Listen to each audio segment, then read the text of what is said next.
Welcome, everybody, to this unique and unusual webinar that Oxana is presenting for us today. So good time of the day wherever you are. Okay, I'll do my best to make sure that my presentation is clear to everybody. I highly recommended to watch Signs of Spiritual Awakening webinar that we did a while ago, which if you haven't seen, you can rewatch again because it kind of leads to today's program. Energy reading and the mind mirror. It's all about perspective. So this program I've been brewing for a while. Before you know what I'm going to say, you probably would like to know about me if you meet me for the first time. So my name is Oxana and I live in Byron Bay hinterland in New South Wales in Australia. I am certified mind mirror practitioner and trainer. I started somewhere in 2015 with Judith, and I learned about the work of Anna Weiss long time ago in 2005. And it sent me on a big journey of my own inner self-exploration, and it kind of ignited my interest in meditation and spiritual work. And honestly, my whole life I've been interested in all kind of paranormal or behind the veil events, or how does it all work? Why do we have to die? Are we eternal? I loved books about life after death. I was interested even in calling spirits with my girlfriends. I remember at the age of 6, we were trying to do that. So we were doing all kinds of stuff very early. And later in life, after doing serious business work in corporate world, I decided to switch my attention to psychology. And of course, I needed deepest psychology. So I went to the Institute of Psychoanalysis and I did a proper degree in traditional psychology, and then my attention was diverted to transpersonal psychology, which you might call spiritual psychology. So here I am now today with you, and before we go, I just wanted to say that the main concept, I guess, for today's program is what I put on my website. Learning to navigate brainwaves is like adding extra lenses of your perception, taking you beyond your analytical mind into the depth of your subconscious, all the way to cosmic consciousness. Basically, you know all of this if you're already with Judith or studied with Judith or come across Mind Mirror at some stage in some way, but that's the best way, just to look at what we are normally looking at, slightly different perspective. And that's what it's going to be about today. And of course, when you expand your perspective, and that's my biggest reward in working with people with a mind mirror, is to see how you're awakening to the power of who you truly are. I decided to be creative today. So creative implies distorting or kind of bending the norm. So my presentation will be quite eclectic, collecting pieces and bits from the areas of interest from my whole life. And I leave it up to you to put it all together. So don't be surprised. You probably will, maybe you'll learn something new. Maybe you'll just be invited to look at the things you already know from a different perspective. So that's what it's all about. I invite you to look beyond the words and remember that words, they're more just like pointers, because words, they're just names or labels, but we all know that we all invest different meaning in words. So I'll make sure that I'm using as many words as possible, trying to kind of to draw the picture of what I mean beyond words. And when we talk about energy reading, we mainly imply tuning. So I'm already inviting you not to get trapped, or attached to words too much. Rather try to listen, not with your mind, more with your heart, and try to sense or tune into where I'm pointing at. What am I trying to convey? Again, many words will be necessary to point at the truth, because since it's kind of multidimensional, so there are many facets, so many aspects of it. And when you need to highlight it, you'll have to use many words. You'll use words as symbols, and you'll use metaphors. And even the picture that I picked for today's program is the picture of eclipse. I think it's it's kind of an eye in itself. It looks like an eye. And then at the same time, we know that behind the moon, there is the sun. We all know it's out there, it's available. So just don't be trapped in an illusion that we are separate. My other challenge is talking about intangible, subtle things is quite difficult. I can compare it with like trying to see in the dark room. So don't be scared, be patient, relax, and let your eyes adjust. I think similar principles apply when you're trying to tune into energy reading. You kind of might think, no, I can't see it. It's scary. Who knows what's there? But really, it's like seeing in the dark room. Just relax and adjust your eyes. And then, as you know, with time, you start seeing the shades and then contours of things. And then if you touch them, you'll clearly start getting the grasp of what it is out there. Again, I'm feeling a bit anxious because I never ever opened up my intuitive kitchen of what's happening inside of me that far before.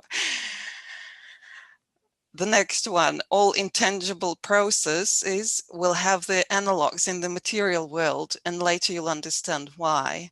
So I believe that everything is connected. So very often when we deal with subtle realms, we're kind of puzzled because we can't quite see the feeling, how to say it, it's evasive, or it's kind of, it's running away. It's like catching a falling star.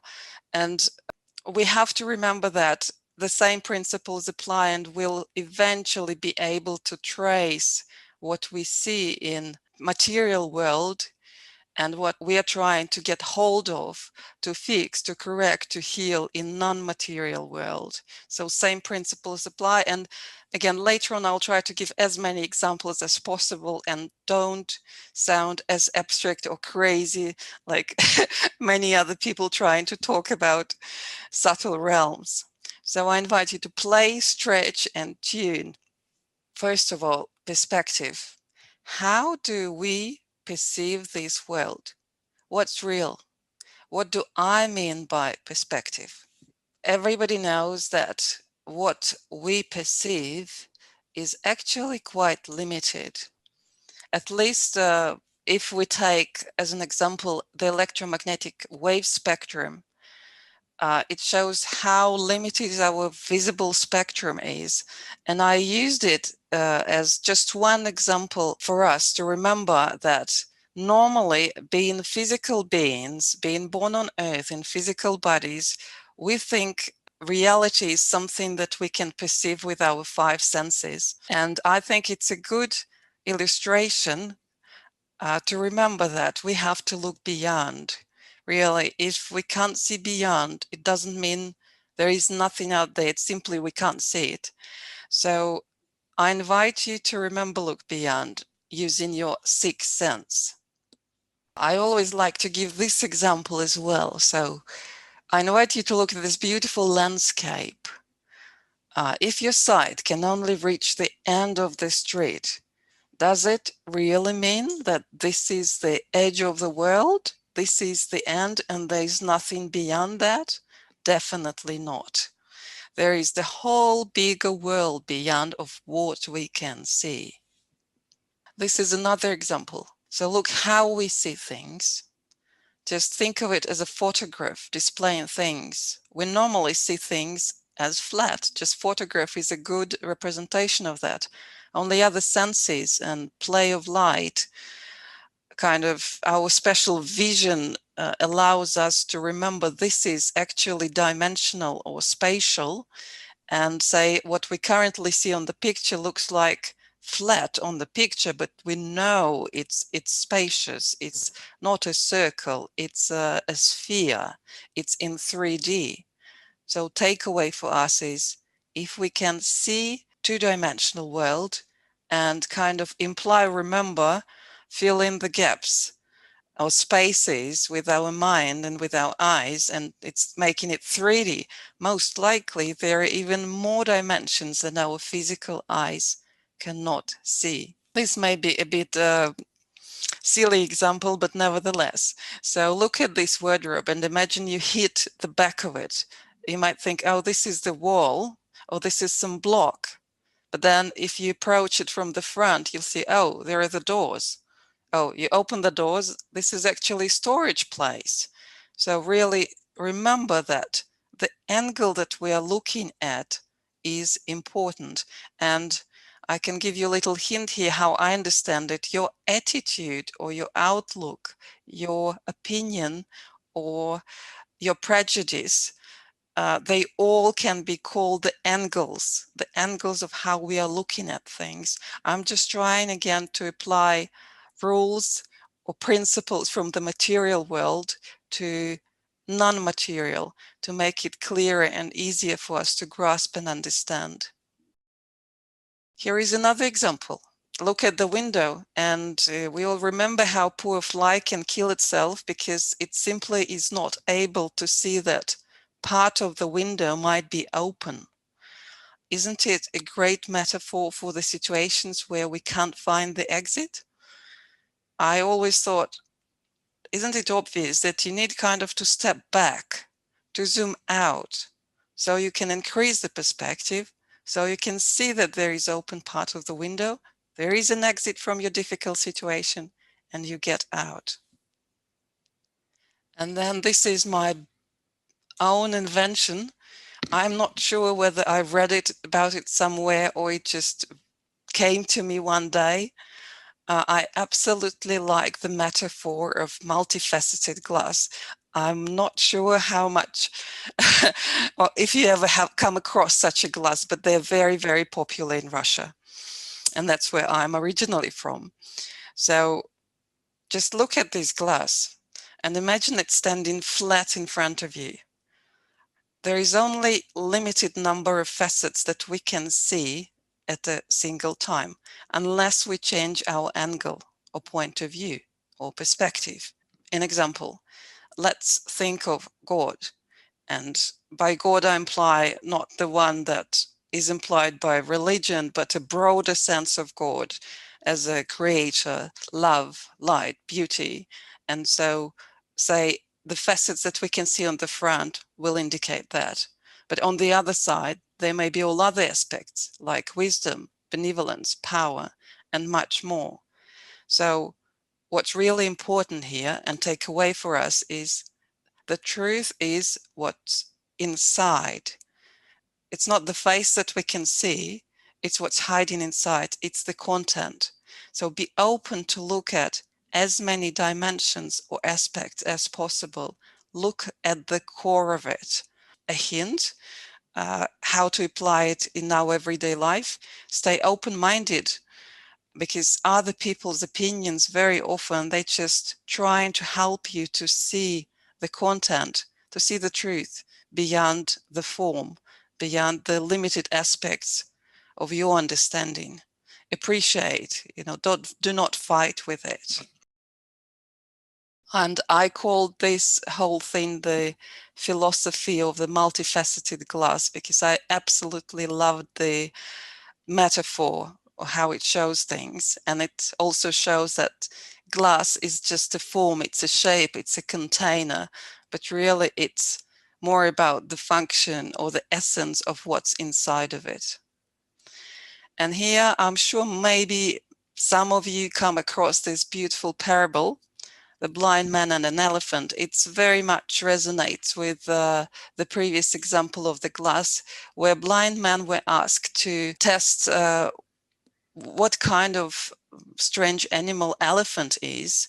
Since they're all blind, they all came to touch and inspect this animal. So one person who touched the trunk said, "This being is like a thick snake." For another one, whose hand reached its ear, it seemed like a kind of fan. And for another person whose hand was upon its leg, said, "The elephant is a pillar like a tree trunk." The blind man who placed his hand upon the side said, "The elephant is a wall." Another who felt its tail decided it as a rope. The last felt its trunk, stating the elephant is that which is hard, smooth, and like a spear. So the takeaway for us is one subjective experience can be true, but such experience is inherently limited by its failure to account for other truths or a totality of truth. And here comes my cards or readings. As I promised in my announcement of today's program, that I'll try to explain how I see words. So miracle to me will be something that goes beyond our current perspective, something that we currently are unable to perceive and understand. And I invite you to ask yourself a question. What would it be like to be able to see this world without any prejudice, without any limit, multidimensionally, from all the angles, from above and below, from the deepest perspective inside and from highest outside, and even beyond time? How often do we look at our life situations like this? I'd like you to ponder a little bit on this question, but really, even if you remember my multifaceted glass, once again in your mind, try to play this exercise to remember, because here I think it's important to slow down. If you were able to look at it from all angles at the same time, from the top, from the bottom, left, right, back, front, all angles, 360 degrees from inside, outside. And if we talk about life situations or other people, can we look at it without prejudice, even beyond time, not judging where people are, what they're experiencing? They're just on their growth, just like kids grow, and we never judge kids for not being able to walk on some stage or not being able to talk at some stage. It's just the stage where they are, and this is normal. Okay, here we go. The next one, energy. What do I mean by energy? I should probably say here what properties of energy or how I relate it to perspective and to the mind mirror. I'll mention and cover all of this and why I think it is important to be energy literate these days. If I think about energy, the first thing that comes to me, it's behind everything. It weaves material world, guided by high order of creation. By energy here, I may equally think of spirit or consciousness or light. It's something that permeates and creates this world. Flower of life that you can see on the screen is an ancient symbol of this energy blueprint or energy creation matrix, known for many. And basically, the energy is one that will connect unmanifested world with manifested, invisible with visible, non-material with material. So the same traces, same principles will apply, and I'll talk about it later. Takeaway for this slide is the world is, when we talk about energy, no longer about separate forms or objects. It is about all interconnecting energy. And really, if you look deeper at it, you'll understand we are much, much more interconnected than we think. And just think here about animal world. Unlike most of humans, they seem somehow to know by default what to do at any moment in their lives. And we don't. Very often we are lost. Very often we think we know what to do, but we are not really tuned. We are not really in line with this bigger energy network, with this bigger picture. Obviously, shamans know all of it. For them, it would be spiritual network, or however else you may call it. In Vedas, they would call it consciousness. In physics, they may call it light. So it's that which interconnects and embraces all of us and helps to manifest. Energetically, we are connected, and giving more examples to make it more tangible to you. I'm here in Australia. My mother and my sister, my bigger family, live still in Russia, and you will be surprised how often I can sense what they are feeling, or we basically feel the same. We often even get flus at the same time. We get sick at the same time. We have uplifting moods and low moods at the same time. And it's amazing how just by thinking about, say, my mother, I very often can start sensing what she's feeling in the moment. So basically, I'll very often I may confuse it with my own mood or my own feeling. So it's very difficult to trace here who starts it, who is the chicken and who is the egg in this situation. But what I'm trying to say, with everybody that we know, we established some kind of deeper connection. I feel it. There is like energy network of people connected, and there is an energy flowing in both directions. We may not be fully aware of it, but we kind of activate it or connect with it more when we start thinking of it. Inside the family, within your genetic line, it's a very, very strong energetic flow and connection in both directions, whether we want it or not, or even if we don't communicate literally in material world, we don't take, pick the phone, we don't use Skype or Zoom, we still have these energy connections. So the clearer the connections are with all your networks, with the people you relate to, the easier or more uplifting your network is. Anyway, I'm not going to divert too far from here. I think I gave enough examples to understand what I mean. Here I will divert a little bit away, but I think it's worth mentioning, and please don't judge me. I don't want to be overly scientific here. Certain things really a materialistically oriented scientist would consider pure speculation. But when we talk about the higher order of creation, so as I mentioned, energy is behind and it's creating or manifesting material, physical world that we know and can perceive according to certain order, according to certain principles. And sacred geometry is a living proof of this higher order of creation or higher principles. For example, Platonic solids are building blocks or energy blueprints of material world. You may look at them indirectly, so to say, and associate all of them with the different primary elements: fire, air, earth, water, ether. Look at Chinese teachings. You may think these are primary elements, or you may think they're shapes or patterns, or you may think there are certain frequencies, that elementary frequencies out of which the whole world is made of. And at some point when I was working in the area or related to sacred geometry, I even heard someone saying that if we look at a chemical table of elements known to everyone, in the name of Mendeleev, I'm not sure how good you are at chemistry, but the structure of molecules eventually will be made of the same Platonic solids or replicate the basic shapes, making more and more complex molecules just being the permutation and combination of these shapes. So really, we have to remember it's in some way they literally work as building blocks for the material world. So for us, what I want to take away, don't overload with yourself with details or try to remember.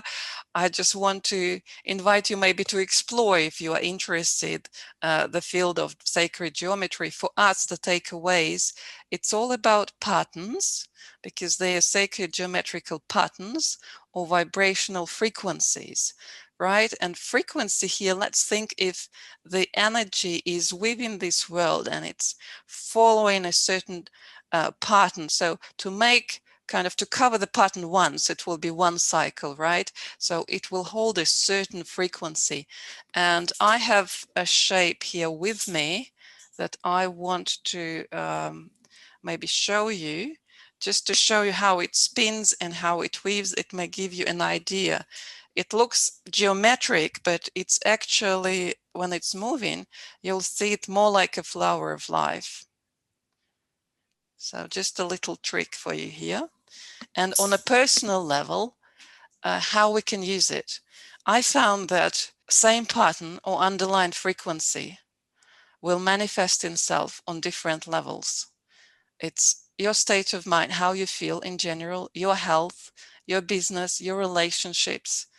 And as we get to the cards where I explain what I see as life, you will probably understand this even better. I'll give more examples. Here is another example. It's not directly related maybe to what we are talking about.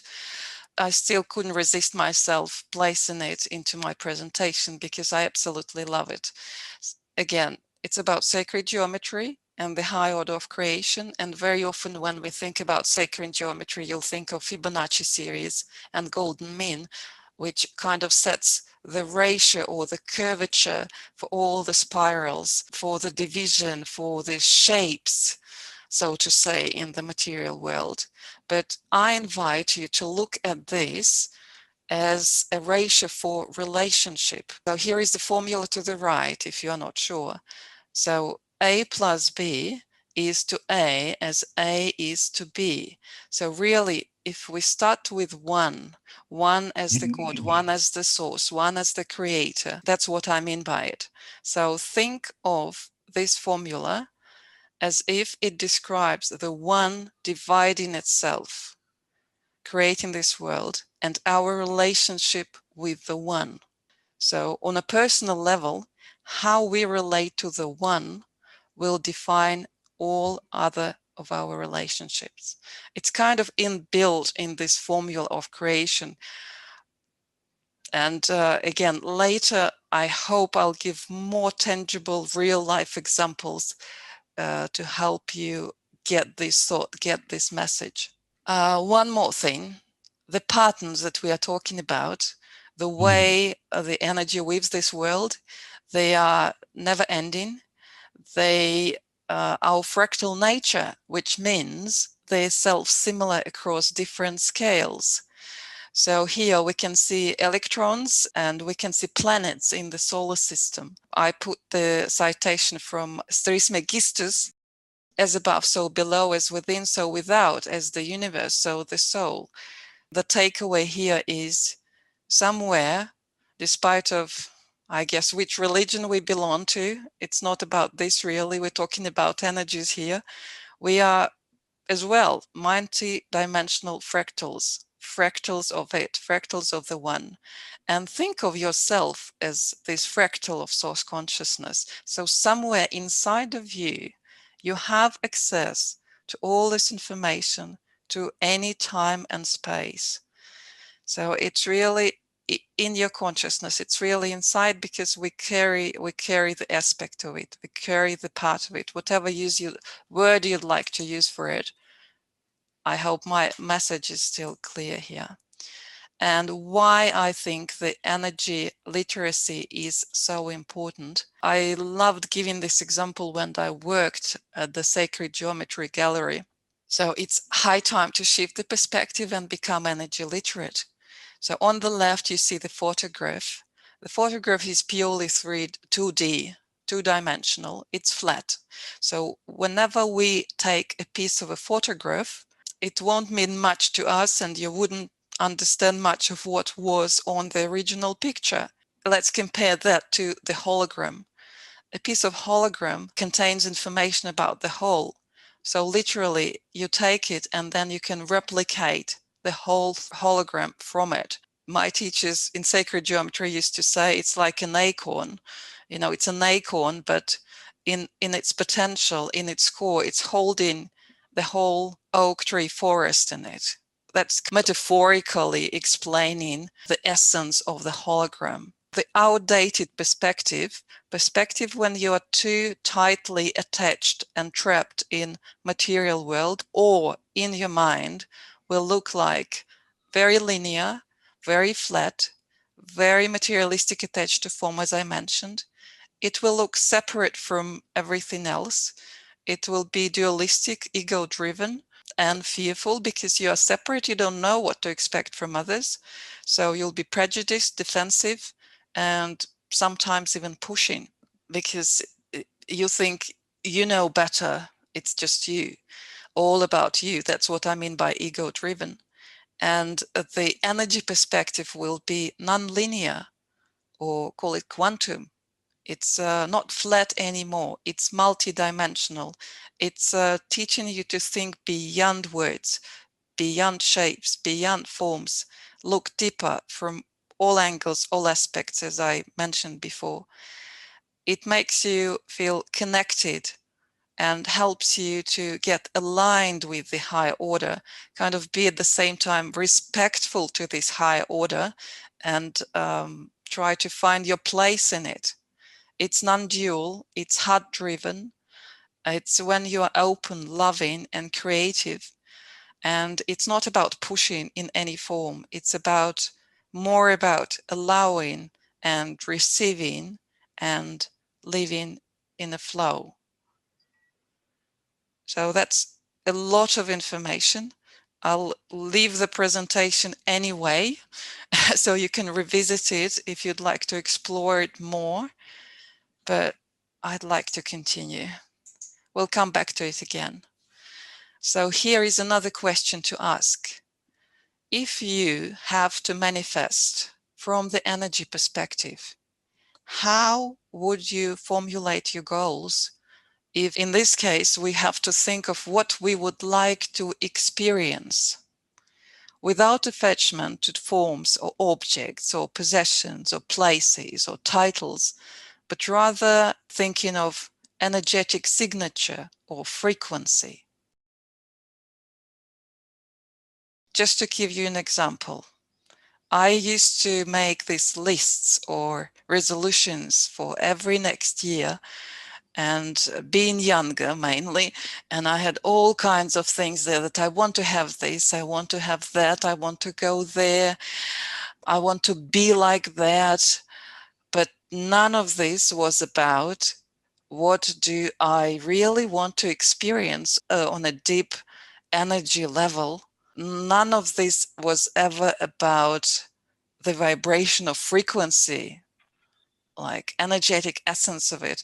And when I first got to the point where I realized, oh, it's really, I have to make questions differently. I have to ask myself, what would I like to experience? How would I like to feel? Or what the vibration, what frequency do I want to be in that will, as I mentioned before, again, permeate all of my behavior, relationships, state of mind, and everything. I got really, really puzzled with the question. And it took me a while to come up with answers. I don't know what you might be thinking at this stage, but just a hint. I naturally came up with, why don't I ask to live in the highest possible vibration and do my best to tune into them? And as a consequence, I would always feel, or do my best to feel in my power, never ever being small again or feeling small, feeling disconnected, feeling this lack, separation, and limitation.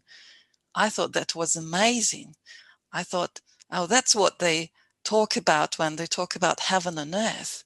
So that was my own kind of crazy thinking or chain of thought along these questions. I probably will invite you to continue because I think I have the cards coming next and they'll clarify a lot of things for you. So I'll touch upon the key words that sound very, very abstract, or we used to think of them in a very materialistic way, materialistic perspective. And here I'm inviting you to look at them from energy perspective, from bigger perspective of how I see them. And again, it's just me and how I see, and I'm limited, so that's how I understand them at current stage. If I have my blind spots, please excuse me. If it's speculative in some ways, again, and non-scientific, please excuse me. But I'm opening to you the veil of my inner world and how I see things. And as my teacher of transpersonal psychology used to say, we all are unique and we all perceive the world in our unique way. So if you don't open up and express it, and that's what he means by creativity or true creative process. If you're not creative, you're not expressing it, taking it out, the world will lose. The world will not get that part of you which is unique. So you can make the world richer and contribute. So I'm trying to do my best here. And you'll see beautiful illustrations from visionary artists. Probably you've recognized already, it's Alex Gray, because who else than visionary artists would display what cannot be seen with our physical senses. So life, it's this creative source energy flow at work. So like electricity running in the cable, we are like channels for this life force, for this source energy force, and we are transducers, which means we receive this energy and then transmit it further. So we have the power to readjust it or calibrate the frequencies inside of us. I want to give you, pictures are great, so they kind of will help you to grasp this idea. Plus, I want to give you an example from my life where after a holotropic session, I had a dream and I was literally dreaming and sensing myself. It's more like sensing myself as a flute. So I felt my body as being whole and as if the air or energy, air, more like it felt like flow of air through me, was traveling through me. And instead of chakras, I had these holes in the flute. And as the flow went through me, I produced some music. It was absolutely beautiful, amazing dream that I'll never forget. So in some ways, I literally could sense some flow through me or how it may work. So again, through my imagination, I think I got grasp of this idea. What do I mean by spiritual? I mean being aware and connected to this energy network or web of life, to this flow of energy. And as you become spiritual, as a consequence, you naturally will become more sensitive or more tuned or more clairvoyant. You'll better understand interconnectedness of everything, principles of life, cause and effect, call it karma, karmic effect. And then you'll better sense your role and responsibility as a conduit of this life energy within the network. It will make you more ethical and serving to others rather than egoistic. So here is another beautiful picture from Alex Gray. And yeah, it's about being aware and connected to this energy network or web of life. Love, another big word. If we look at the life force as electricity running through the cable, the electricity running will naturally create magnetic field or magnetic force. So that's how we describe it. So it creates this force that attracts things, binds them together. So it's kind of a side effect of being connected to the flow of life. The more connected you are, the more love you feel. And then again, let's think about down to earth, very common everyday situation where or events in your life when you fell in love.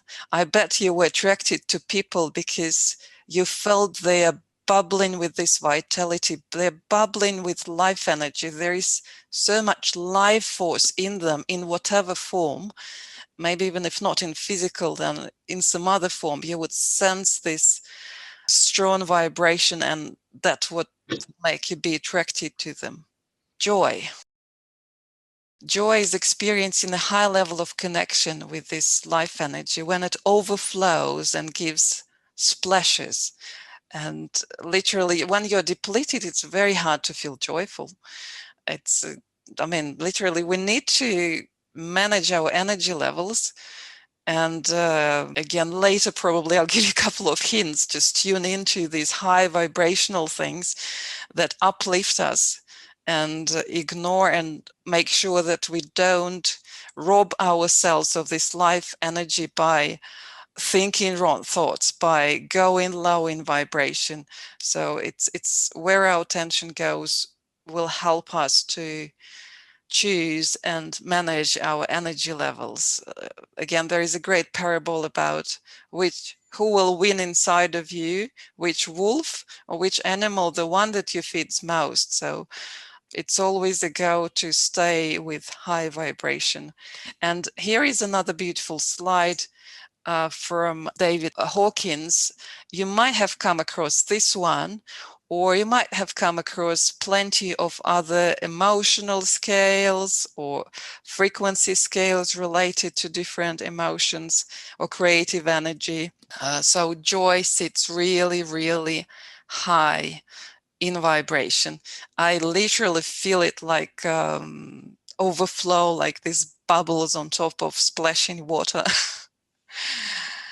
Another word, truth. You might equally use integrity as a synonym. So for me, it's awareness of, or being able to see the direction of the energy flow of life from bigger perspective, or this alignment with the high order of things. So beautiful picture explains it all. It's like many, many eyes, but they all are pointed into one. And from everyday perspective or our personal level, how can we understand this at a better level? It's simply that, like a piece of a puzzle, or puzzle, I mean, not just flat puzzle, but more like a hologram puzzle, holographic puzzle. Just think if there is this flow and you're part of it, and you as a piece of puzzle, you as this fractal, you find your beautiful spot right in, perfectly fitting. So you don't feel any rubbing, you don't feel any scratching, because you sit, you are, and you do what you're supposed to do. Isn't it beautiful?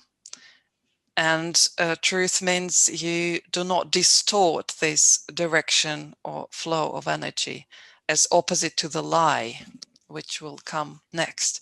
So lie would be the distortion of truth, or sending individuals' life energy in the wrong direction, creating blocks and separation. And here I just want to give example again from physical world, from physiology, and invite you maybe to watch the program about practice of silence by the System of Health Management.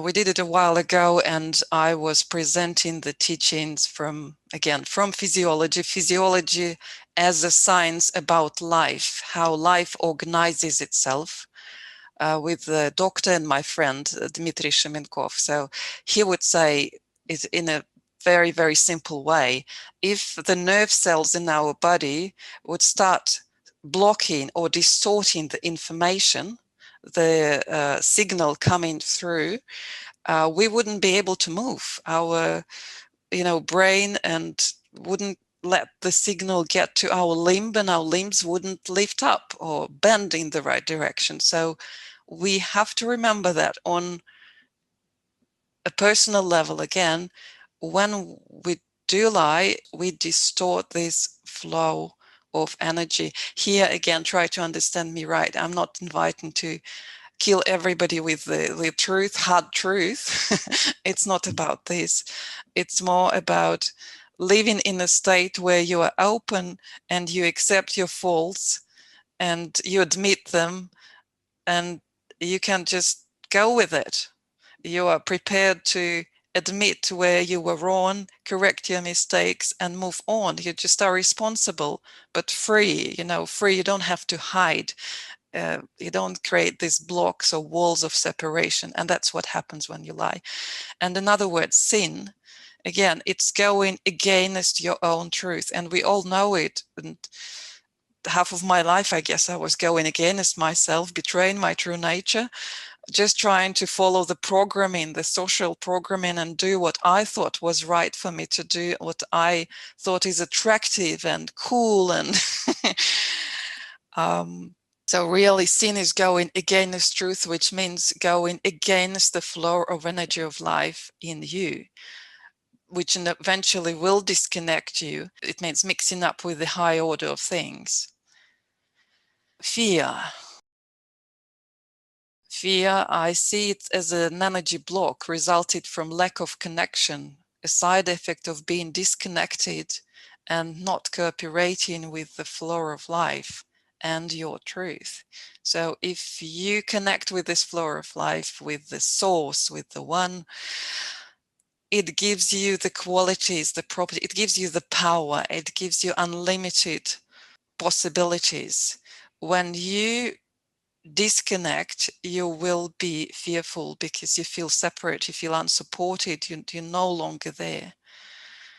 So look at rather as a block rather than, I mean, we have an instinct of survival, of course, but again, it's only because we are too attached to physical and we don't know, we can't stretch our understanding beyond death. So depression, I guess it happens when we have too many blocks. And for whatever reasons, whatever we did, we lied, we betrayed ourselves, we suppressed life energy, and we ended up being disconnected from the life network. Our individual energy flow has been blocked or resisting to cooperate with life. We have too many attachments in material world, in the world of objects and forms. We have expectation or idea of how we want things to be. And this creates already, it's a huge prejudice. We, behind our beautiful idea or picture in our mind, we can't see the real world anymore. And we try to fight with this world and impose our will on this world, say, no, I wanted my way. I wanted this way, because that's the picture that I have in my mind. That's the form, the idea I'm attached to. So very often when we fight for too long, we just deplete ourselves. And as a result, we end depressed. It doesn't mean we don't want to leave, or it's just the ego in ourselves, that part that believe this part is the God, limited and separate. And this part it's a dark day for this part. It's really, we're going through the crisis. And here we come to the word crisis. And I think in Chinese, direct translation of the word will be a turning point. So it's a turning point forcing you to restore, to remove blocks, or redirect your energy flow, your life energy flow, and become aligned with the bigger life flow, with the bigger truth. Another, if I'm moving too fast, excuse me, I'll leave the presentation so you can revisit it. Creation. It's a natural quality of expression of life energy flow, because life wants to express itself. So this life energy flow with love wants to bind things together, magnify, try more and more iterations and or experiences, thus growing itself, growing its own perspective. And this is a beautiful picture by Alex Gray, just showing how this energy flow of life is pouring out of the artist's eyes and heart and hand, which is making this painting. Here an example, a little story or a hint that I want to give you. It came to me as an insight one day when, think of writing or composing the music not as composing it, or thinking, making it up with yourself, but rather listening to it and facilitating its manifestation in our material realm. So I was sitting there and realized, what if I not just try to make it, but I'll just start playing the piano and I listen what's coming out and listen to the harmonies. And this was a big revelation for me, that lots of things are made up by my mind, and they are not coming from a higher source. They are not coming, they're quite small. And when they come from a bigger source, they are much more powerful. They have another depth. It's another perspective, definitely. And it's all about not me pushing my mind and squeezing it out of my mind. It's me opening up, getting into receptive mode and listening to it.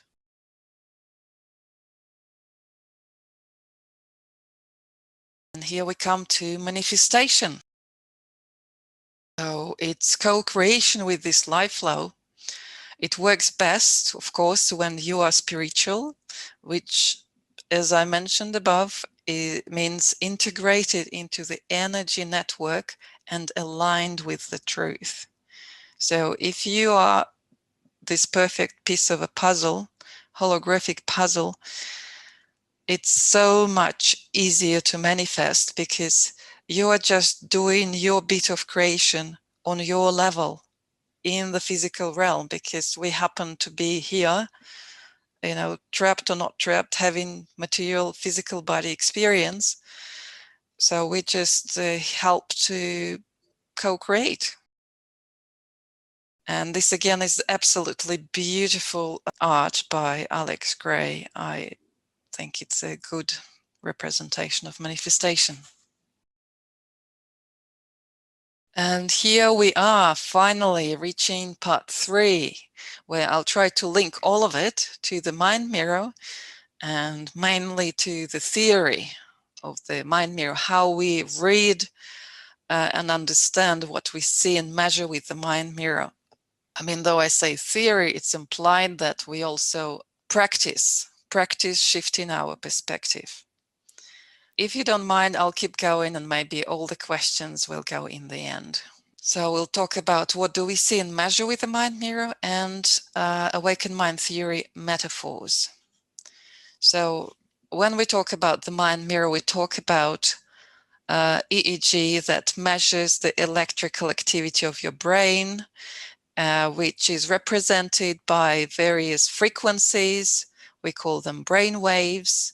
We divide them into categories of different frequencies. So the highest would be gamma, and then there will be beta, and then there will be alpha, and then there will be theta and delta. So they just measure this electrical activity. And here, takeaway for us is when we talk about brain waves, we imply the flow of energy, right, through our brain, and we imply frequency. So here we kind of start connecting what I was talking before with the mind mirror.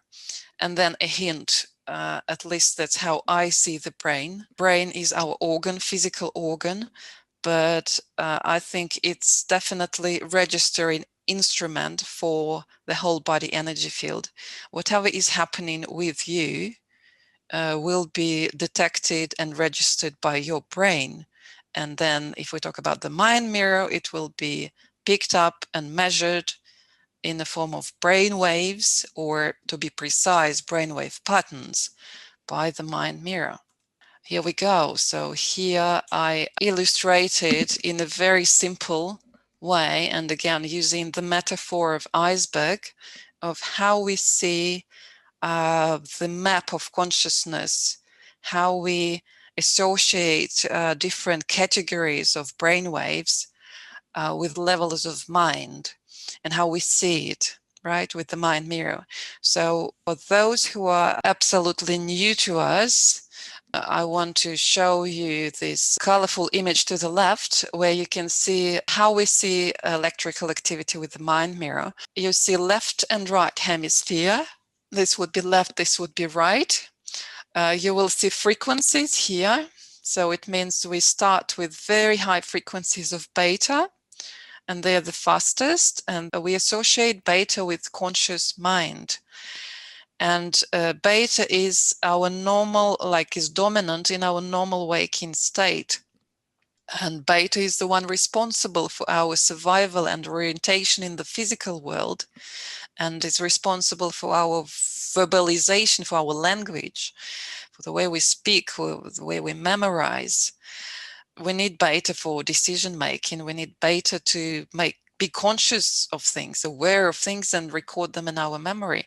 So we here to the right see beta level as the tip of that iceberg, something that we all can obviously see. If we slow down a bit, we'll go to this green bands of alpha, and we associate alpha with a bridge or gateway. And here to the right, it's again metaphorically related to this water level. So it's division between what we can see above the water and what we can't see, what's below, what's hidden. So alpha is this bridge that separates our conscious mind of beta from our subconscious mind of theta. So if we slow down even more, and alpha is our daydreaming state, or as you're relaxing, as you're actively sensualizing, involving your senses, all of this amplifies alpha. So alpha can be associated with an open state, receptive state as well. So we slow down to theta. Theta represents subconscious mind. Here again to the left in the mind mirror, we see it in blue. And it's this deeper layer of iceberg.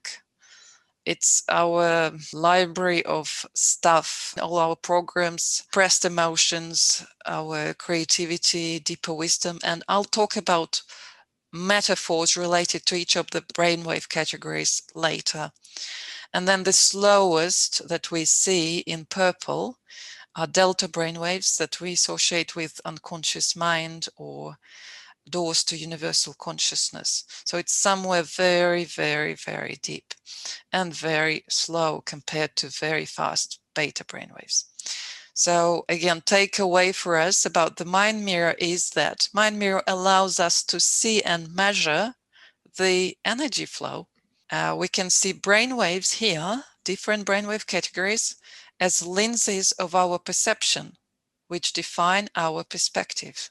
It's really about which one is dominant or how they relate to each other. So if they all work at the same time and present at the same time, how harmonious is our orchestra or symphony of brainwaves that we are playing? Who is playing the solo? Are other categories listening? Is it like full of integrity, or is it cacophonic and out of order? So that's what is important. And let's keep going. I won't read full definition. I'd rather leave it in a presentation, and those who are not very well acquainted with our patterns, they may delve into it later. So here is an ordinary pattern. And as you can see, beta will be dominant in the ordinary pattern. So this is what probably most of us will show with eyes open when we are talking, thinking usual thoughts, engaged in everyday activities, working. So beta here is dominant, but as you can see, kind of other levels, other categories, alpha, theta, delta, they're very, very narrow. Maybe there is some activity in delta still, but alpha and theta, they're definitely blocked. They're very narrow. There's hardly any flow in there. So when we look at this pattern, we see beta ruling, and beta brainwaves here, they stand as a metaphor of ego trapped in the material world trap. That's when our perspective is limited, right? That's our conscious mind. And let me remind you again from psychology that mind only operates from what it knows, from its own past experience. Mind is quite limited in what it can understand and imagine about life. We always have to remember life and opportunities and universe is much more abundant and friendly and flexible and open than what our mind might think of if we had negative past experience. Mind will hold mainly lots of thoughts and lots of words and lots of pictures about how you would like to see things, lots of expectations. So by all of this, I'm in this ego mind. So to create and connect with the bigger flow, with the source of life, with this high energy source, you have to let go. You have to go beyond your mind, beyond known material, beyond analytical. Again, my teacher of transpersonal psychology would say you have to become crazy. Yes, because you have to start opening the door to what you do not know, for something that lies beyond. So it's always good to stay a little bit crazy, because that means your door is open and it gives you more flexibility and more fresh air and more creativity and ideas of what can happen. So I even made a joke here, you have to let this go, because we are talking about ego. But at the same time, let's remember we still need beta, being in this physical world and survive in this physical world, orientate ourselves, conceptualize, be able to use words and talk and language. So beta simply must find its place in the hierarchy or higher order of things. So here we go. This is the awakened mind pattern, and this is what we talk about when we are doing the awakened mind training. So what you see here is that you actually have alpha open and theta open. There is no longer bottleneck there. Alpha stands as a metaphor, gateway for slower frequencies, and which implies higher states. In awakened mind pattern, alpha opens the perspective. Thus, as I just talked before, it opens the door for a bigger world, for what your mind may not know or be able even to imagine. And what's key here as well is that it's no longer just one beta, it's more like all the brainwave categories are working.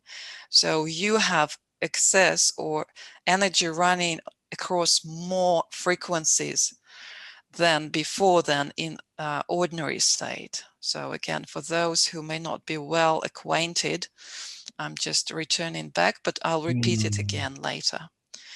And just to remind, for those who are the first ones here, Max Cade found this awakened mind pattern. And he was saying this is a step that takes you beyond meditation and helps you to awaken in your everyday life. It's more like lucid awareness of meditation coexistent with thought processes. So it's basically the state that reveals all brainwave categories. Each of them relate to each other at a certain proportion. Beta 1, alpha 2, theta 1.6, and delta 1. So the key is they sit according to a certain hierarchy or in harmony, and we have access to all frequencies. That's the key message here. And about alpha, here is alpha in the ordinary state, and we can see it blocked. So it's like a door blocked, and here alpha is open. So as you open alpha, it's like you can see, oh, there is a whole world behind these doors. You thought it was locked, it was closed, but there is a whole door. And another good metaphor that I absolutely loved is just for a second, imagine that there is no sky anymore. That wherever you go, you just have the ceiling above your head. For me, it almost, this just idea and thinking about it, it's causing a headache. And I feel terrible. I need this sky. I need this perspective. I need this vastness and openness above my head. And this is another metaphor for alpha.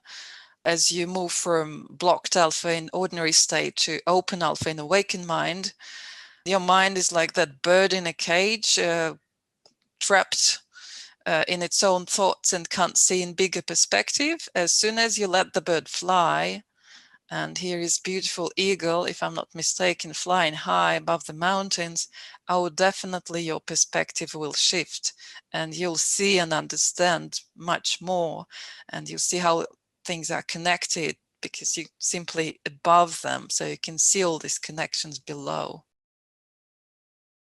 And then if we amplify awakened mind even more, so we open all bottlenecks and make it look more balanced. You can see balanced shape now on the screen, balanced pattern here. You can see left and right hemisphere and shape of a circle. We call it evolved mind. So all categories are nicely balanced and aligned in a circle. And of course, here we can see theta really open to almost maximum. It's really big, much bigger than we saw it before in Awakened Mind. So theta would stand as a metaphor in some way for heart, or your eternal soul, or energetic core self, or higher self. Let me tell you that whenever we spoke about landmarks, whenever I did sensualization exercises with my clients or myself, whenever we talk about things that people love, even if this is just ice cream or strawberries or smelling roses or chocolate, I can see theta opening every single time. It's almost like a lie detector, or just detector telling me and helping me to read the thoughts. I know that person, okay, oh, I can see, yeah, sure, loves ice cream, yeah, loves coffee, yeah. And this is one thing. So whenever you think about things that you enjoy and love, thinking about children, thinking about pets very often opens theta. And at the same time, thinking about warmth in any form, warmth, social warmth, physical warmth, warmth of the sun. And sun is a great symbol, like ancient symbol for the creator as well, for the source of life. So it opens theta. It's a very powerful thing. And obviously, remembering that we cannot access theta without having alpha open, without having bridge open. So to be precise, the condition for opening the heart will be having both open, alpha and theta, because otherwise you can't access theta. And alpha theta to me was kind of a metaphor for your own energetic core self, in a way that I had psychic medium girl who started losing the plot because she's overly sensitive and peaking too much stress, too lots of brain trauma as well. And she identified that when she is opening alpha and connect, like opening theta, when we go deeper, she starts sensing herself more. It's like we formulated it in a way that she's losing the tuning with herself. She's tuned to everybody else around her, everything and everybody, but she's losing herself, where she is, where her truth is, where it's like she literally, it's much worse than ego dying. It's much worse than physical being. It's like your essential core. She's losing her essential core.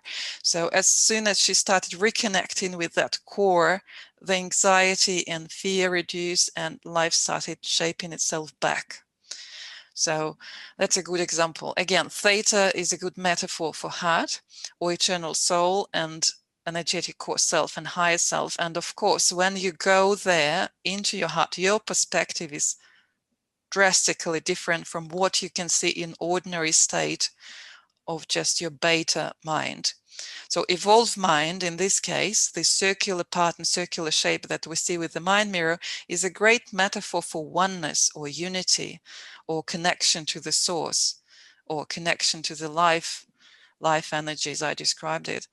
This is when you are in your power, because it's no longer just your power, it's really the bigger source power, and it makes you also fully present. You are here now, and you can connect with everything through this state. You are in your highest perspective. Whoever watched my webinar on mediums brainwaves might remember that mediums claim this to be the sweet spot. Joe Dispenza may call it sweet spot, the power of now, something like that. Natural mediums live in that state. They connect with other people's through this state. This is the symbol of connection, like line established, the connection is on, and you may start receiving information from anybody because you are one. You're no longer separate from that person. You can connect and read from whatever is written and recorded in his or her energy field. This is the biggest speculation probably of today's. Again, some of you may have seen it before. So when we look at this circular shape, again, we see it as flat. But whoever watched and had some experience with the mind mirror will know that the delta in the bottom, the purple brainwave category, slowest ones in the bottom, somehow communicate either with beta on top or with gamma on top. To me, it always felt like, though our patterns are flat, they should be seen more like dimensional flow of a toroidal field. And here is just representation of this flow that we see around everything in life. That's the nature, like how nature shapes itself. And we'll see it about around planets, around people. And this cuboctahedron, this geometrical shape kind of represents just the schematic of this field. And to be precise, what you can see that the energy here is flowing up and down simultaneously, plus there is this core where all energy lines meet. Alpha theta seems to be a metaphor for this point, this equilibrium, where we find the point, how they describe it, for happenings or non-happenings. It is the empty theater and empty circus and empty universe ready to accommodate any act and any audience. So that was Buckminster Fuller. And I believe, no surprise, alpha theta crossovers are associated. What do I mean by crossovers? It's when bands of theta are getting bigger than bands of alpha. And we remember that theta in our theory represents subconscious mind, which means that the information from subconscious mind, what was not conscious, crosses the border, goes through alpha gateway, alpha bridge, goes up into our conscious mind. So whenever unconscious become conscious, this is when the magic happens. This is when the healing occurs. This is when you receive insights. This is when true creativity happens. This is the transcendence in shamanic experiences, if you like. This will be reactions in clinical alpha theta neurotherapy when eventually you are able to achieve this tuning to your inner core self and let the information come up. So, of course, all kinds of information may come up, and if you are not very experienced in opening up after blockages, after ordinary state, what happens first? All the skeletons jump out of your subconscious. So it may be quite scary, and very often I hear people, like recently I met a guy who said he's been doing some Buddhist practices, lots of meditation, and he said, I started revisiting or reliving traumatic situations from his childhood again and again and again. So literally he's opening up this gateway, and then he needs to release or heal or integrate this material, suppressed material, on another level. So it's really suppressed energy as well, so that you have to release into the flow. Okay, and here is one more pattern that we don't see that often, where you can slow down even deeper, because we were talking about slowing. So here we see delta is dominant. And in ordinary case, non-meditators, non-mediums, non-psychics will show this pattern when they are in their REM sleep, rapid eye movement sleep. They're dreaming. They are seeing dreams. We call it channeling pattern, and I've seen it many times with mediums when they are in their process, when they're trying to connect, when they're searching. So here in channeling pattern, delta is a doorway to universal consciousness and source energy. So metaphorically, I can also say, to me, it's like a net that you throw out, the broader net, and you're fishing for either a spirit to connect in case of medium, or you are tuning in and finding the right Akashic Records page or the right file in the cosmic internet. So this is the scanning mode, scanning and tuning mode, active scanning, active tuning mode with your delta. Channeling pattern clearly shows psychics and healers, they do not run it out of their minds, out of their beta, they channel it through slowing down or shifting to higher frequencies. Slowing down in our brainwaves would imply we are getting higher in our frequencies. And again, delta may be just our instinct, radar, survival, or when used professionally, ethically, properly, it may be our bigger radar or bigger antenna to connect with the universe, to connect with the bigger world. So here I summarized the dynamics of it. So we started with the ordinary pattern where we were just in our beta, trapped, because alpha is no longer allowing for enough flow of information or energy to subconscious or unconscious levels. So we are just trapped in our conscious material minds. And you can perfectly associate this pattern with outdated perspective. It's that perspective that I listed before: flat, linear, disconnected, separated, limited, fearful, etc. So when we train awakened mind, we literally train to zoom out and slow down and go to high perspective, because what we can see, we open the bridge, we go into theta, and we might have some delta going. And then if you amplify awakened mind on every level, on every frequency even more, we go to literally the most balanced and perfect shape ever existed, which is a sphere. We go into this circle of evolved mind pattern of oneness and unity, where you are fully and totally here. You open the flow, you allow for the flow. You go into receptive mode, and you are able to receive and acknowledge messages from your subconscious theta or from a bigger universe. And here you basically embrace it all in synchrony and harmony and perfectly tuned. So you can say this awakened mind and evolved mind, they would represent what I would call energy perspective. And one more thing I found interesting, and again, I may speculate because I couldn't find the exact source of where I discovered this information. So we all know that brain waves, we develop them as we grow. So in a very young age, when we are mainly babies and very young toddlers, first 2 years, we primarily run on delta brain waves. And yeah, babies are asleep. Delta will also be a symbol of deep sleep. Theta will be dominant from 2 to 6 years old, and that's where psychologists would say you form your character. That's where we are most suggestive, or how to say it, we receive everything without judgment, so whatever adults say we believe is true. And then alpha will be dominant from 6 to 12, and we develop beta from 12 plus, when we start like abstract thinking and conceptualizing. It's like more analytical. What I was trying to show here is that when we talk about awakened mind, we talk about all brainwave categories involved, and it's more like one doesn't cancel another.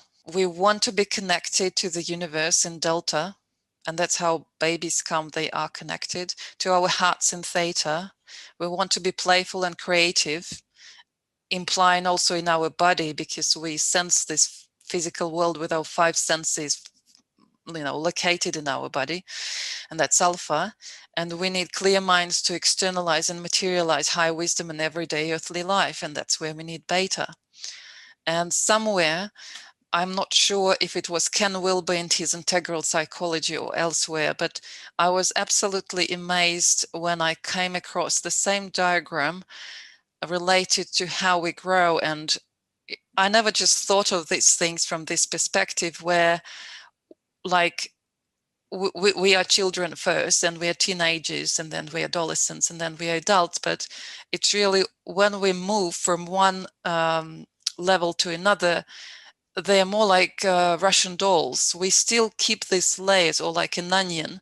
We keep these layers and layers of experience inside of us. We shouldn't cancel it. We should stay connected to these levels and layers of existence. We still have a child inside. To the moment we die, there is still a little child there. It just means how much we suppress that level or that layer or that of our existence inside of us. So they're more like embedded one inside of the other. And I thought maybe with brainwaves, it's kind of similar.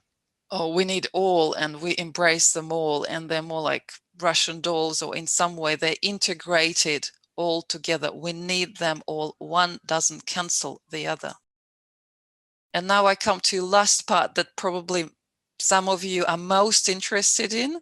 It's exactly how can I describe my energy reading, and how can I maybe help you improve or develop your reading skills. I'll try to give as many examples as I can here. I took this picture from the previous presentation about signs of spiritual awakening, where I was talking about awakening to the energy and energy reading. So it's 100% about shifting, changing normal perspective.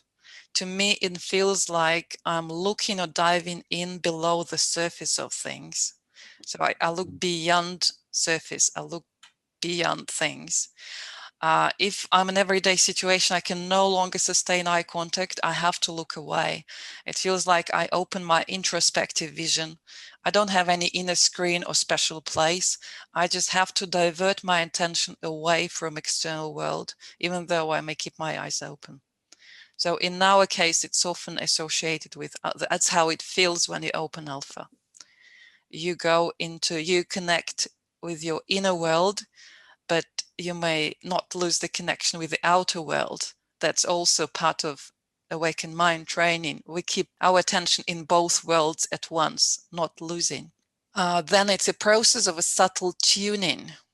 So the best example would be like dogs. They would sniff and explore the world by smelling it. I'm trying to sense how it feels like. So whatever I'm trying to read, figuring out what's the right thing to do, why this is happening, I'm just tuning, and I'm like a lolly. I'm sucking this situation from all possible angles, trying to sense how it feels like. And it usually comes as a feeling or sensation in the body, whether it's nice and I feel the expansion and muscles relaxing, or it's uplifting. I feel like this incoming energy flow.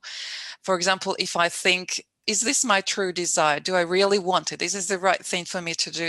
If it's the right thing to do, I instantly will feel more flow of energy coming in. I feel this expansion, not contraction inside my body. So I feel, oh yeah, that feels like it's uplifting. Oh, it makes me feel great. It's actually raising my mood, even if I felt low. So I think this is the best way to describe it. It's like sensing it from all possible angles and checking in what's with my energy. Again, I have to refer to energy. That's my way of reading world and seeing this world.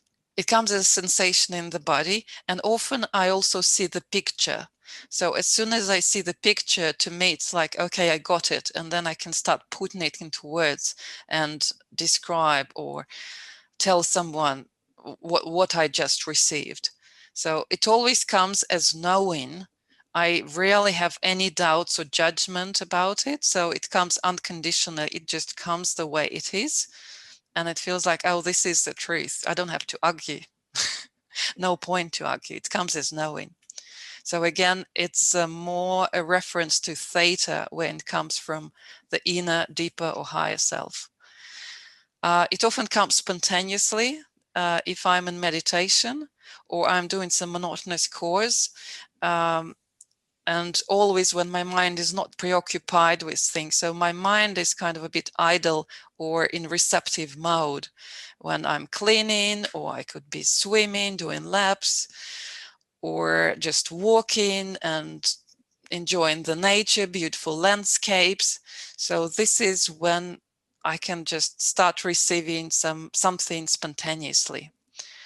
And very often I would feel urge or some energy like building up, that I have something to say. There is something in there, this message to share. It feels like you have an email in your mailbox that needs to be opened on the energy level. It's like energetic download. There is a zip file inside of me. I have to open it, and then I start scanning it and reading it in the way I just described. So this is just something that how I feel it, and then what may help you. Again, just a summary. Most of the things you might already know, but again, I'll make references to the mind mirror and give some examples. So first of all, it's important to know it's possible and it's available to everyone. We all have it. But our conscious mind, beta, is usually preoccupied by itself, making it impossible to go into receptive mode. So solution always will be quieten your mind and go beyond your analytical mind and thoughts. Be receptive to inner whisper. When the message does come in, it is often devalued and ignored because it's not as loud as our usual inner voice. It often comes as whisper, as fast as a falling star, since it's coming from different frequencies. So it's coming from theta and delta. Then relaxation, grounding, and aligning meditation is a good way to start, where you go into your heart and connect with the earth and the sun. So brainwave wise, I'll see it as opening alpha theta.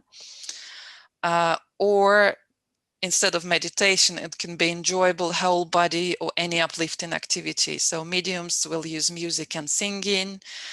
Some would prefer dancing. Some will love swimming, doing any kind of sports.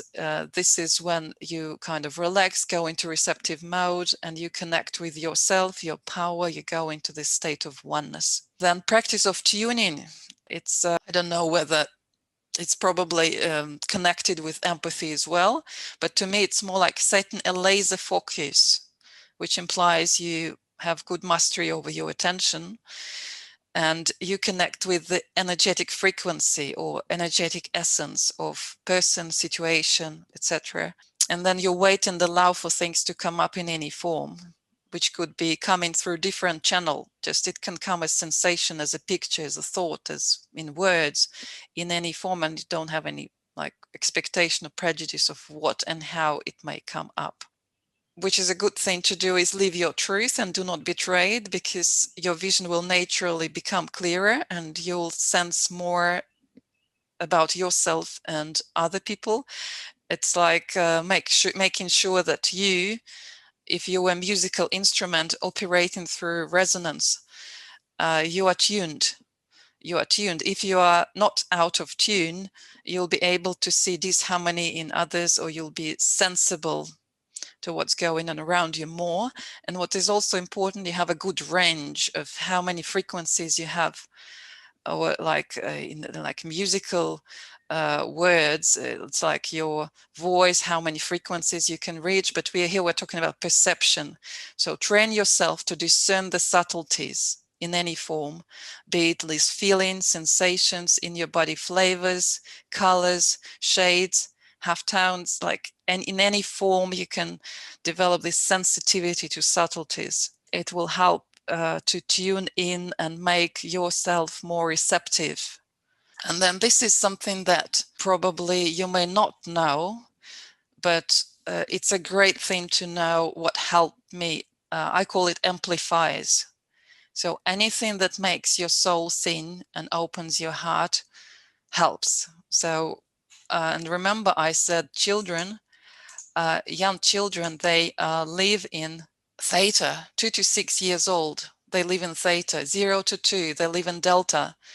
And they work as amplifiers. I bet because, say, my son, he's quite young, I felt very tuned in early morning hours with him when he was asleep. I felt like he's my amplifier. I could receive messages easily just lying in bed next to him. pets, they always open your heart because we love them unconditionally. They love us unconditionally. So they kind of help us to open our hearts and tune into theta.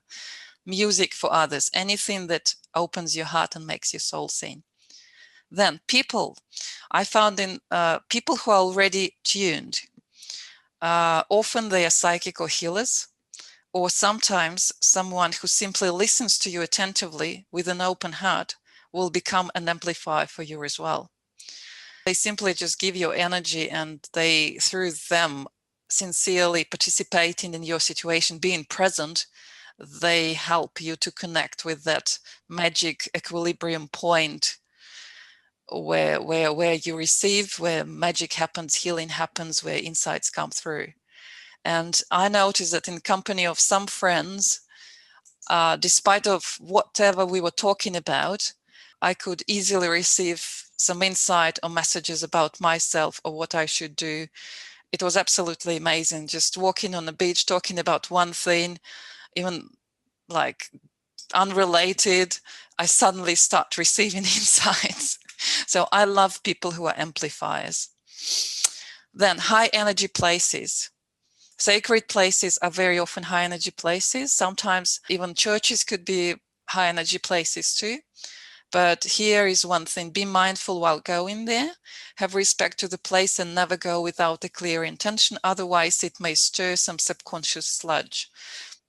It's absolutely true. It happened to me when I was in early days, when I was just exploring how I sense, how I read. I was walking around Kiev, which is the capital of the Ukraine, and a beautiful, energetic place with lots of high energy places. I was just sensing different energies here and there. And even in a big city, in a crazy life that we live, in a park, you may find beautiful oases. We have this energetic oases, if I can say so, inside a big city, where you'll be surprised why this particular restaurant is so popular, why there is this special atmosphere here.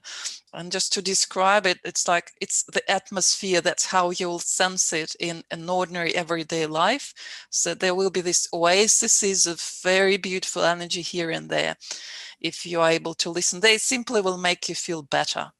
If again, you're not carrying any stuff to be released, because otherwise it just may come up and cause some trouble. Channel books, I find them dimensional. I find they're not just delivering words or stories, they're more delivering messages behind stories. They're energetically charged, that's how I call it. And you may be reading two stories at the same time. One is the author's story, and the other is of your maybe past life story or other dimensional reality memories that will be awakening inside of you. That's how it happened for me. You may be seeing and remembering something you otherwise would not be able to even dream of. And that's true as well, because they stretch my idea of life and this reality, or what can be, what is possible. Your consciousness will be ignited by what might be possible and by extraordinary perspective. And then any ancient teachings that pay attention to the subtle side of our nature, and they will introduce a new terminology and a system of knowledge that will help to understand interconnections more and operate on that level. Mainly, this is found in Eastern traditions, in Buddhism, in yoga. I found lots in Vedas. They bring light on how things operate on the subtle level.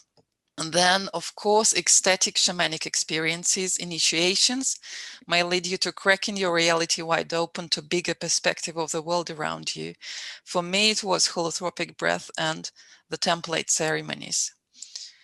So this will be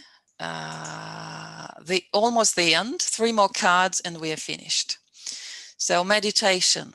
For some, it can be a prayer as well. I see it a process of tuning to restore, to reconnect with the life energy flow and shift the perspective to manifest, to create. And here, interestingly, the word mood in Russian language literally means tuning. So it's up to us really what we should choose to tune into.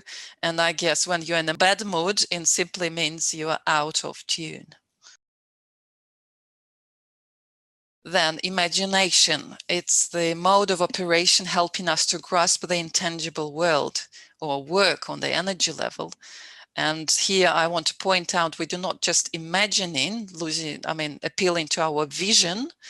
It always comes on many levels with all sensory channels. We sensualize. So to be precise, this is not imagination, this is sensualization.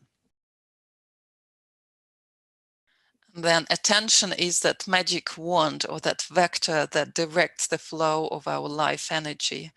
So I think magic wand is the best word, because we literally just point at this direction, we focus on it, and the life energy flows in that direction.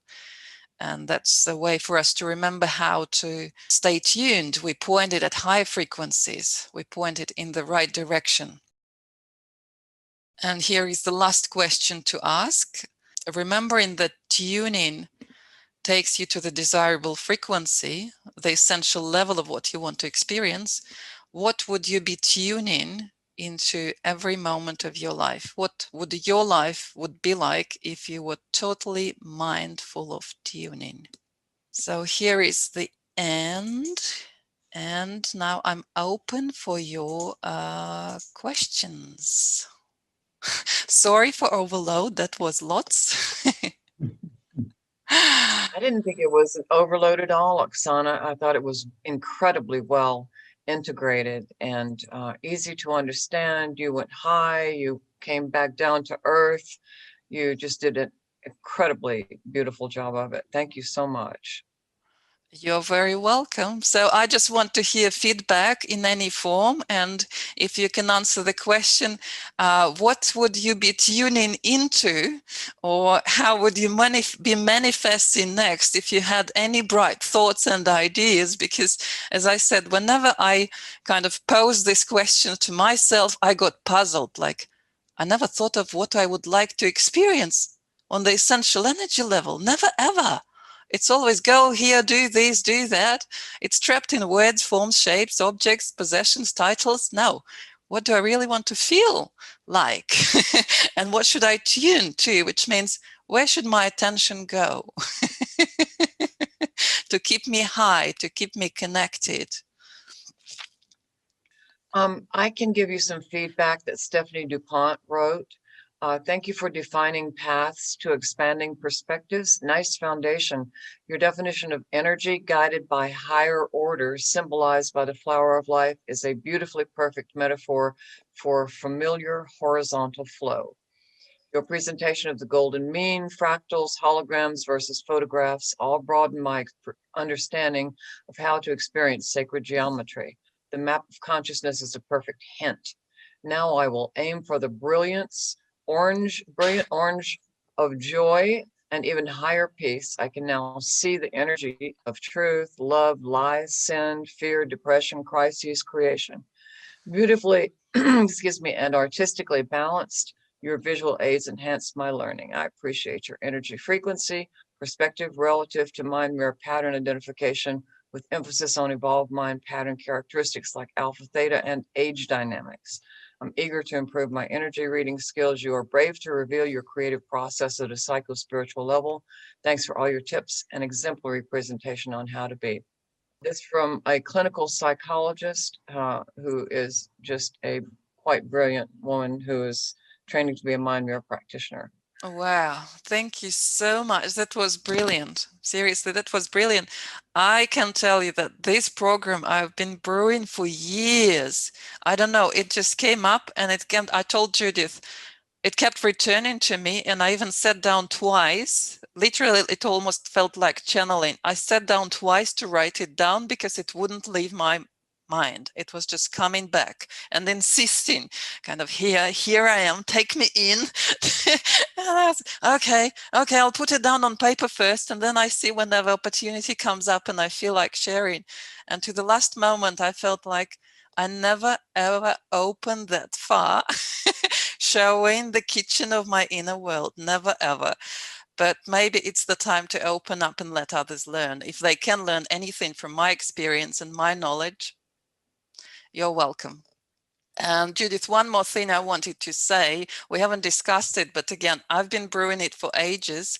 So I am about to launch an online meditation course where I invite you to try my favorite meditations that helped me to sense things that I thought I'd never be able to sense. I thought sensing chakras, you have to be so advanced. It's not about me, it's impossible. But then doing certain meditations, I started sensing them. I could tell straight away whether that chakra was open or closed and how bad it was before. And I could feel it vibrating after. Aligning, perfect. I had my favorite set that I think they're like pearls. I was guided to them over the years. I tried them all. I have my, again, favorite set when I feel terrible, out of tune on every level, in physical, mental, every possible level. I sit down, I do them, and I know I can do miracles to myself. I'm not sure about others. I'm not that great healer, though I was told I can be healer if I choose to. I definitely can help myself. And it's like, that's what I think everybody needs these days in whatever form. There is so much craziness going around. So it's very good to stay tuned, to stay healthy in all ways and expanded. So whoever is interested, you can send me just one line. I'm interested, and whenever I'm ready, I'll share the program description with you. So literally it will be kind of continuation of this. I'll tell more stories about more synchronicities and magic happening in my life. Plus invite you to try all of these meditations with me, plus doing some mind mirror analysis with the portal, which is important for those who are learning to use mind mirror and using the portal. We'll analyze together, so you'll kind of have hands-on training on mind mirror portal and analysis as well. Brilliant, brilliant. Yes, please do let us know. And, you know, maybe when you edit this webinar program and send it out to people, you could mention your program. Okay, yeah, I will. Yeah. I will, because it's beautiful. It's something that, as I said, it still amazes me how this meditation came into my life and what they do and what memories they awaken. I thought this is far beyond. No, I can't do it. I'm a normal person. Questions, comments, thoughts?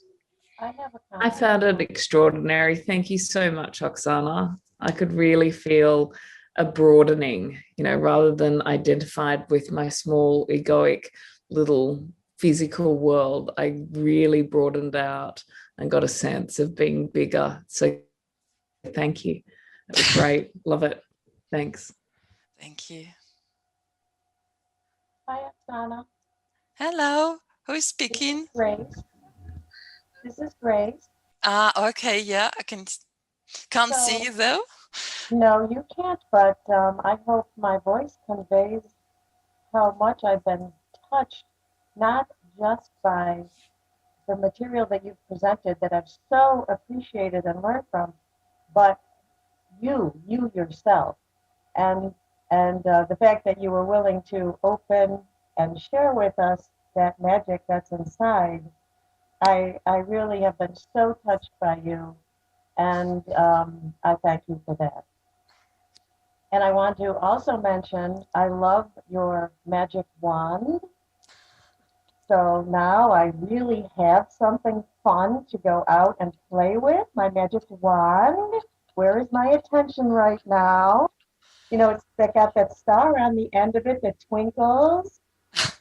And what I am going to tune into is our home, Earth, and how beautiful it looks all the time. And I'm going to have my little magic wand out there with the animals and the trees and the sky and the clouds and the water and the mountains. I'm just so happy that you've given me such a great gift. Thank you. Oh, thank you for your kind words. As I said, I was so anxious. I was like, should I open up that much? You feel vulnerable when you have to disclose all of that. And as I said, very often when you talk about subtle things, I mean, the feedback could be just, oh, another crazy person. Oh yeah, another one, another one of these. Well, there's getting to be more and more of us. There's nothing wrong. I mean, I can only say that who is truly crazy would never admit it. I'm happy to be a little bit and keep stretching further as long as I'm like responsible and adequate and aligned. I'm fine. Yeah, agreed. You did a beautiful, beautiful job, Oksana. We are deeply, deeply grateful. And I'm sure all attuning to a higher state right now, and look forward to the edited webinar and to more from you. Thank you. Thank you, everybody. It's my pleasure to share with you.